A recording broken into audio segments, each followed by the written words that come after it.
Hey man, before we get too deep into this thing, it's the TiggPolitics show, and I want y'all to make sure y'all go click the description in the bio and get to that damn Patreon, man. It's only $3. I'm life coaching. We starting little small sessions. We trying to get y'all introduced to this coaching, man. Let's get it. There's just as much fear of submitting to someone as being a leader. A part of us being in survival mode is that you can't show weakness. That's every animal. When every animal is in survival mode, you have to hide your weaknesses. It's about getting through the next moment. And what we've been through as black people in this country, we still very much in survival mode. Absolutely. It's harder for you to think long term. So now I gotta leave my survival, not my love, not my happiness, not my survival, up to this individual, or I gotta lead another individual. And a lot of us haven't reached a place in our own relationship, like with self, to where we healed enough to realize, like, oh my God, like, I'm capable of this. This person does trust me. It's not about survival anymore. We passed that, like, we actually building something here. So I think we definitely, as black people specifically, have to give ourselves grace. We have one of the most unhealthy relationships with leadership that you could point at. So now this is a big subject right here. It's always the argument of whether women should submit to their men or should be submissive to their man and stuff. I'm gonna tell you the honest truth, bro, about submission and leadership. Both of them scary. Both of them scary as hell.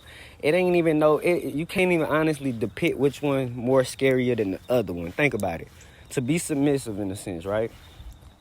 You expect it to just go with the flow. Therefore, meaning listen to everything a person is telling you, do everything a person is telling you, and believe that that shit is in your best interest. That's like having a job. When you go to a job, you're submitting to the job, whether you like that shit or not. If you got a job, whatever job you have or whatever job you work at, you're submissive to the job because you have to do what you have to do in order to get what you want out of the job. Therefore, you're submissive. And honestly, submissiveness and shit like that, being submissive, it's a bigger risk. And the reason why it's a bigger risk is because, like, you literally are relying on this person in a sense, for real. And the problem with that becomes this. If it gets to a point where that person that is supposed to be the leader, basically, I guess you could say can't lead, or for whatever reason shit just ain't flowing the way it should, that submissive person becomes at risk. More so than the person that actually does shit. You feel me? That's the thing with being submissive. Another thing too is respect. A lot of times, submissive people, they run into situations where they don't get enough respect.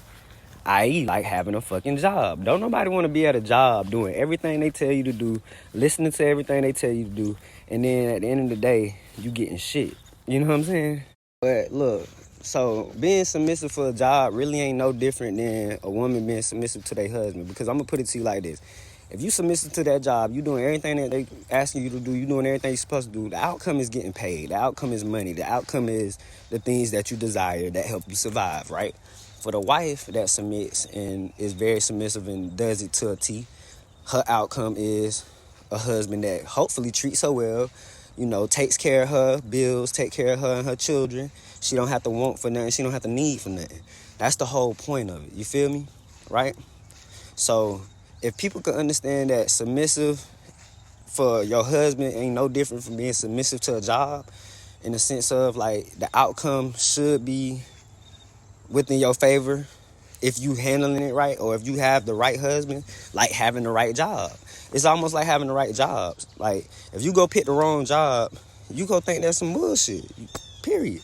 And just like you could have a shitty job, you could have a shitty husband or a shitty spouse. So therefore, when it comes to being submissive, it's just like pick your poison on who you gonna be submissive for. You could always run into a shitty situation, period. But you could always run into a great situation or ideal situation where everything is copacetic. You ain't got to worry about the bullshit. Now let's get to leadership, right? When it comes to leadership, a true leader carries the weight of everybody on their back, meaning that they literally have to see everybody that they're leading succeed. Because if they got 10 people, right, and 6 of them going in the right direction and the other 4 not, that other foe gonna be the detriment. Because in the leader's mind, if them other foe ain't getting it, then something ain't right.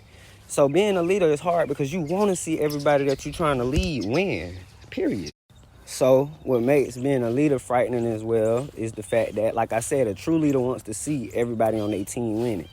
Meaning that, you know, sometimes as a leader, it's time to cut ties with certain people. It's time to cut motherfuckers off. But like I said, when you a great leaders feel like they can save every fucking body. Like, they can't let none of these people go. Like, fuck that. I can fix it. You feel me? Now, sometimes with that is, the problem with that be, you can't fix everybody. Sometimes you gotta let motherfuckers go. And, you know, I think that's what separate a good leader from a great leader. A great leader go know that at some point, you gotta cut ties with certain people. You know what I'm saying? Like, I know you want to see this shit work. I know you want to see them successful and win. But at the end of the day, they costing everybody else on the team, like, problems. They costing everybody problems, money, all kind of shit. You know what I'm saying? So, gotta let them go. And then the last thing I think that'll make it frightening for a leader is this. After you have to cut those ties, you go have enemies, bro. And I feel like real leaders have the most enemies because a lot of people not gonna ever really understand a leader, man. Like, they not gonna understand the way they think. They not gonna understand what motivate them sometimes. You're not gonna understand a lot about leaders, bro. So when it get to a point where a leader have to cut somebody off, just know that they probably did not want to do that because they already know what that come with. When you cut somebody off and you the leader, 9 times out of 10, the person you cut off is probably a submissive. Submissives are very, very emotional. So they're going to have a lot of emotion about getting cut off and getting let go of. But I'm going to tell you what gives the leader the advantage over the submissive person and what makes being a leader easier than being submissive. The easiest part about being a leader is this. Even without that other person, you still go win. That submissive person needs somebody. So that's the biggest difference. But anyways, man, that's how I would explain being a leader versus being submissive, and why each one of them could be just as scary, for real. It just depends on who the person is, for real. You know, a reckless leader, it's not gonna be scary because they ready to get rid of people and all that shit all the time. They not really caring about nobody. The leaders that care about people have it the hardest. The leaders that don't have it the easiest. You know what I'm saying? The submissive that cares about people has it hard. The submissive that don't care about people don't have it that hard. You feel what I'm saying? Because they just already know what they there for. You feel me?